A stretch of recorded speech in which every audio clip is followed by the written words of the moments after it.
ओम श्री अनंत कोटि ब्रह्मांड नायक राजाधिराज योगिराज पार ब्रह्म श्री सच्चिदानंद समर सद्गुरु साईनाथ महाराज की जय हो। आइए अब ये पाठ शुरू करते हैं। अध्याय 16 एवं 17। शीघ्र ब्रह्म ज्ञान की प्राप्ति। ब्रह्म ज्ञान की योग्यताएं, बाबा का उपदेश, बाबा का वैशिष्ट्य। इन 2 अध्यायों में एक धनाढ्य ने किस प्रकार साईं बाबा से शीघ्र ब्रह्म ज्ञान प्राप्त करना चाहा था उसका वर्णन है। पूर्व विषय। गत अध्याय में श्री चौलकर का अल्प संकल्प किस प्रकार पूर्णता फलीभूत हुआ इसका वर्णन किया गया है। उस कथा में श्री साईं बाबा ने दर्शाया था कि प्रेम तथा भक्ति पूर्वक अर्पित की हुई तुच्छ वस्तु भी वे सहर्ष स्वीकार कर लेते थे, परंतु यदि वह अहंकार सहित भेंट की गई तो वह अस्वीकृत कर दी जाती थी। पूर्ण सच्चिदानंद होने के कारण वे बाह्य आचारों विचारों को विशेष महत्व न देते थे और विनम्रता और आदर सहित भेंट की गई वस्तु का स्वागत करते थे। यथार्थ में देखा जाए तो सद्गुरु साईं बाबा से अधिक दयालु और हितैषी दूसरा इस संसार में कौन हो सकता है। उनकी तुलना समस्त इच्छाओं को पूर्ण करने वाली चिंतामणि या कामधेनु से भी नहीं हो सकती। जिस अमूल्य निधि की उपलब्धि हमें सद्गुरु से होती है वह कल्पना से भी परे है। ब्रह्म ज्ञान प्राप्ति की इच्छा से आए हुए एक धनाढ्य व्यक्ति को श्री साईं बाबा ने किस प्रकार उपदेश दिया उसे अब श्रवण करें। एक धनी व्यक्ति, दुर्भाग्य से मूल ग्रंथ में उसका नाम और परिचय नहीं दिया गया है, अपने जीवन में सब प्रकार से संपन्न था। उसके पास अतुल संपत्ति, घोड़े, भूमि और अनेक दास और दासियां थी। जब बाबा की कीर्ति उसके कानों तक पहुंची तो उसने अपने एक मित्र से कहा कि मेरे लिए अब किसी वस्तु की अभिलाषा शेष नहीं रह गई है, इसलिए अब शिरडी जाकर बाबा से ब्रह्म ज्ञान प्राप्त करना चाहिए, और यदि किसी प्रकार उसकी प्राप्ति हो गई तो फिर मुझसे अधिक सुखी और कौन हो सकता है। उनके मित्र ने उन्हें समझाया कि ब्रह्म ज्ञान की प्राप्ति सहज नहीं है, विशेषकर तुम जैसे मोहग्रस्त को जो सदैव स्त्री, संतान और द्रव्योपार्जन में ही फंसा रहता है। तुम्हारी ब्रह्म ज्ञान की आकांक्षा की पूर्ति कौन करेगा जो भूल कर भी कभी एक फूटी कौड़ी भी दान नहीं देता। अपने मित्र के परामर्श की उपेक्षा कर वे आने जाने के लिए एक तांगा लेकर शिरडी आए और सीधे मस्जिद पहुंचे। साईं बाबा के दर्शन कर उनके चरणों पर गिरे और प्रार्थना की कि आप यहाँ आने वाले समस्त लोगों को अल्प समय में ही ब्रह्म दर्शन करा देते हैं। केवल यही सुनकर मैं बहुत दूर से इतना मार्ग चलकर आया हूँ। मैं इस यात्रा से अधिक थक गया हूँ। यदि कहीं मुझे ब्रह्म ज्ञान की प्राप्ति हो जाए तो मैं यह कष्ट उठाना अधिक सफल और सार्थक समझूंगा।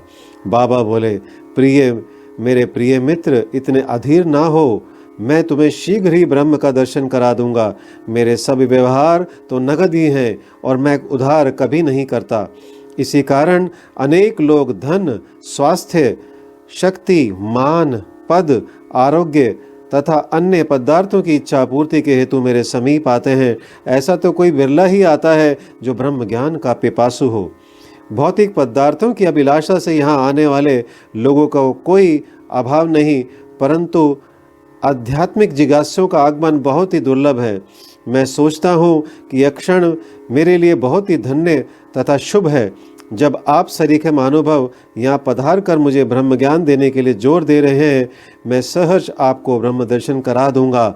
यह कहकर बाबा ने उन्हें ब्रह्म दर्शन कराने के हेतु अपने पास बिठा लिया और इधर उधर की चर्चाओं में लगा दिया, जिससे कुछ समय के लिए वे अपना प्रश्न भूल गए। उन्होंने एक बालक को बुलाकर नंदू मारवाड़ी के यहाँ से 5 रुपये उधार लाने को भेजा। लड़के ने वापस आकर बताया कि नंदू का तो कोई अता पता नहीं है और उसके घर पर ताला पड़ा है। फिर बाबा ने उसे दूसरे व्यापारी के यहाँ भेजा।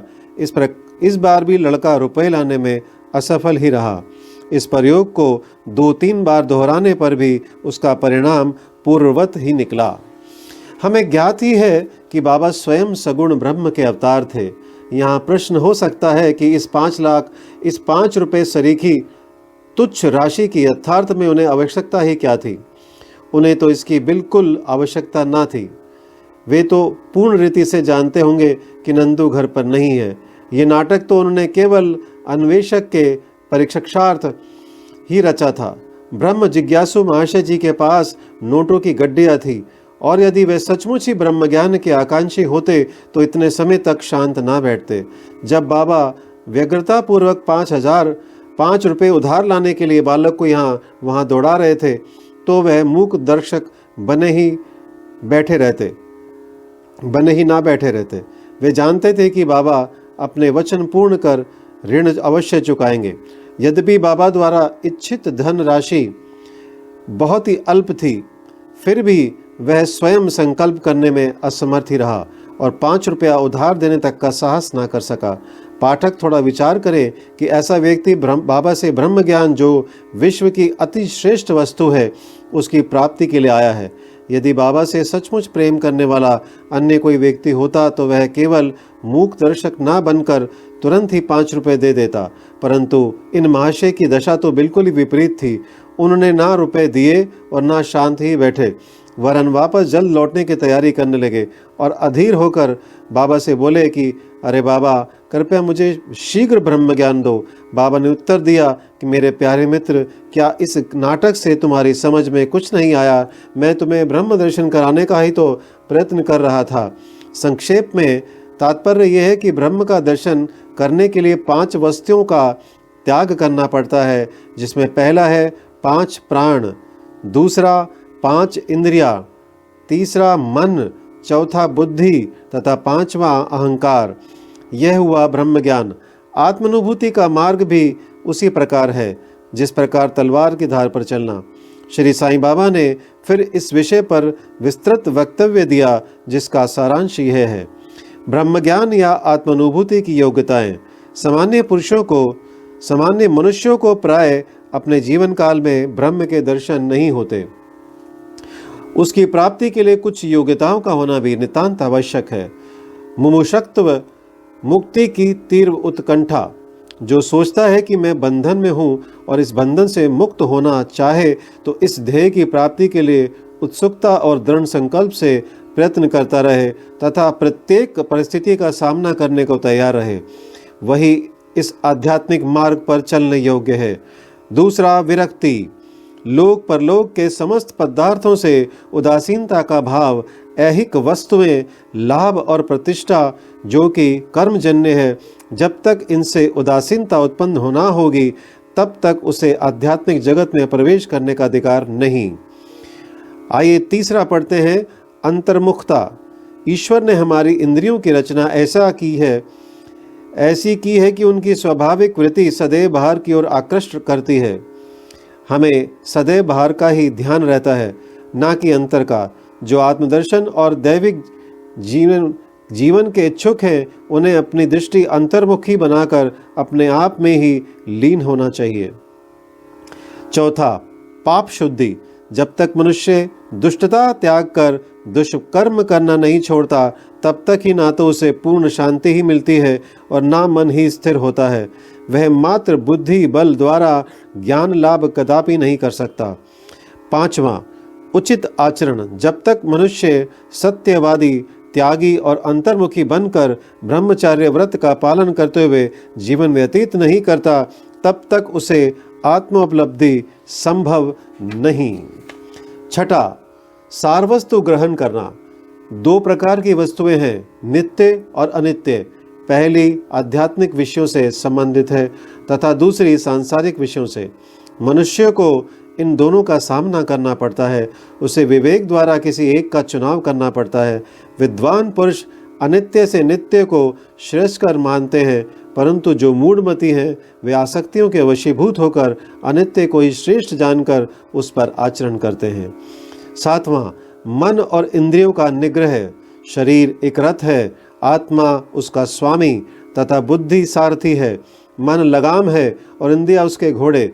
इंद्रिय नियंत्रण ही उसका पथ है। जो अल्प बुद्धि है और जिनके मन चंचल हैं तथा जिनकी इंद्रियां सारथी के दुष्ट घोड़ों के समान हैं, वे अपने गंतव्य स्थान पर नहीं पहुंचते तथा जन्म मृत्यु के चक्र में ही घूमते रहते हैं।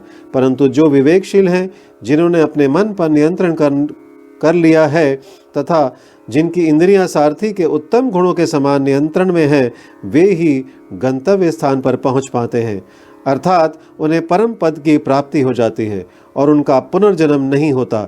जो व्यक्ति अपनी बुद्धि द्वारा मन को वश में कर लेता है, वह अंत में अपना लक्ष्य प्राप्त कर उस सर्वशक्तिमान भगवान विष्णु के लोक में पहुंच जाता है। 8वां, मन की पवित्रता। जब तक मनुष्य निष्काम कर्म नहीं करता, तब तक उसे चित्त की शुद्धि एवं आत्मदर्शन संभव नहीं है।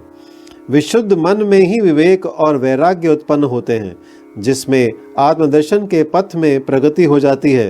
अहंकार शून्य हुए बिना तृष्णा से छुटकारा पाना संभव नहीं है। विषय वासना आत्मानुभूति के मार्ग में विशेष बाधक है। यह धारणा है कि मैं शरीर हूँ, एक भ्रम है। यदि तुम्हें अपने जीवन के ध्येय यानी आत्म साक्षात्कार को प्राप्त करने की अभिलाषा है, तो इस धारणा तथा आसक्ति का सर्वथा त्याग कर दो। 9वां, गुरु की आवश्यकता। आत्मज्ञान इतना गूढ़ और रहस्यमय है कि मात्र निज प्रयत्न से उसकी प्राप्ति संभव नहीं। इस कारण आत्मानुभूति प्राप्त गुरु की सहायता परम आवश्यक है।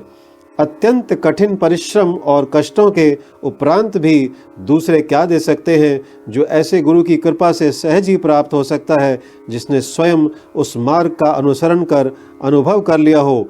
वही अपने शिष्य को भी सरलता पूर्वक पग पग पर आध्यात्मिक उन्नति करा सकता है। 10वां, अंत में ईश कृपा परम आवश्यक है। जब भगवान किसी पर कृपा करते हैं, तो वे उसे विवेक और वैराग्य देकर इस भवसागर से पार करा देते हैं। यह आत्मानुभूति ना तो नाना प्रकार की विद्याओं और बुद्धि द्वारा हो सकती है और ना शुष्क वेदाध्ययन द्वारा ही। इसके लिए जिस किसी को यह आत्मा वर्ण करती है, उसी को प्राप्त होती है तथा उसी के सम्मुख वह अपना स्वरूप प्रकट करती है। कठोपनिषद में ऐसा ही वर्णन किया गया है। बाबा का उपदेश।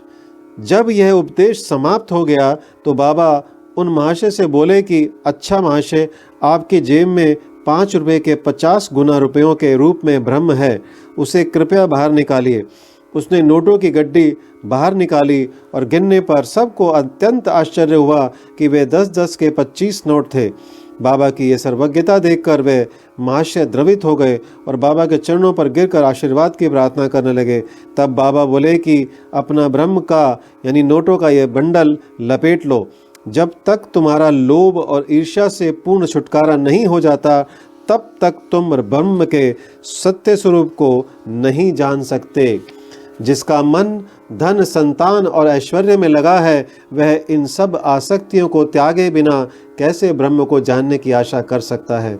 आसक्ति का ब्रह्म और धन की तृष्णा दुख का एक भंवर यानी विवृत है, जिसमें अहंकार और ईर्ष्या रूपी मगरों का वास है।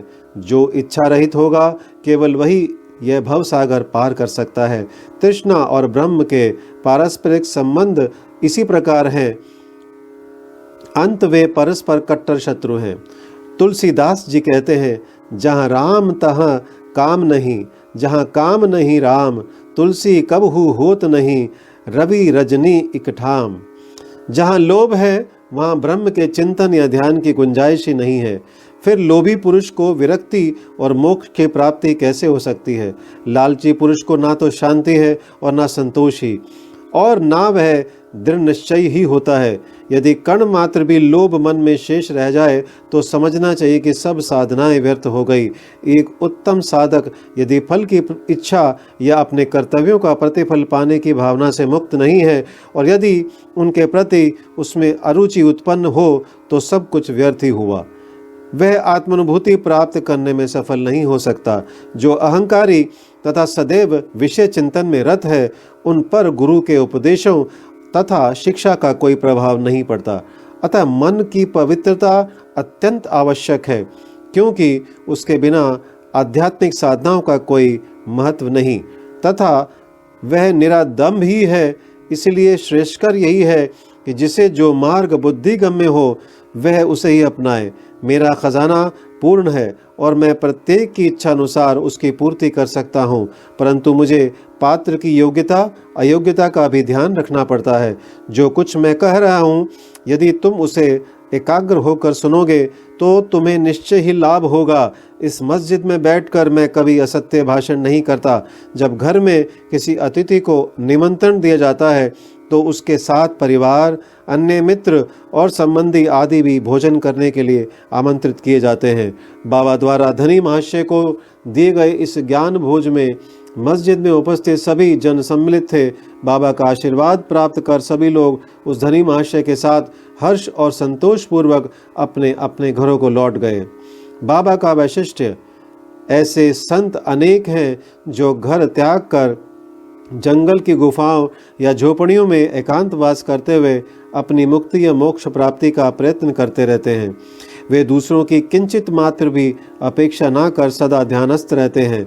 श्री साईं बाबा इस प्रकृति के नाथ थे। यद्यपि उनके कोई घर द्वार, स्त्री और संतान समीप या दूर के संबंधी ना थे, फिर भी वे संसार में ही रहते थे। वे केवल 4-5 घरों से भिक्षा लेकर सदा नीम वृक्ष के नीचे निवास करते तथा समस्त संसारिक व्यवहार करते रहते थे। इस विश्व में रहकर किस प्रकार आचरण करना चाहिए, इसकी भी वे शिक्षा देते थे। ऐसे साधु या संत प्राय विरले ही होते हैं जो स्वयं भगवत प्राप्ति के पश्चात लोगों के कल्याणार्थ प्रयत्न करें। श्री साईं बाबा इन सब में अग्रणीय थे। इसलिए हेमाड पंत कहते हैं, वह देश धन्य है, वह कुटुंब धन्य है तथा वे माता पिता धन्य है जहाँ साईं बाबा के रूप में यह असाधारण परम श्रेष्ठ अनमोल विशुद्ध रत्न उत्पन्न हुआ। श्री सद्गुरु साईनाथ अर्पणमस्तु। शुभम भवतु। ओम साई राम।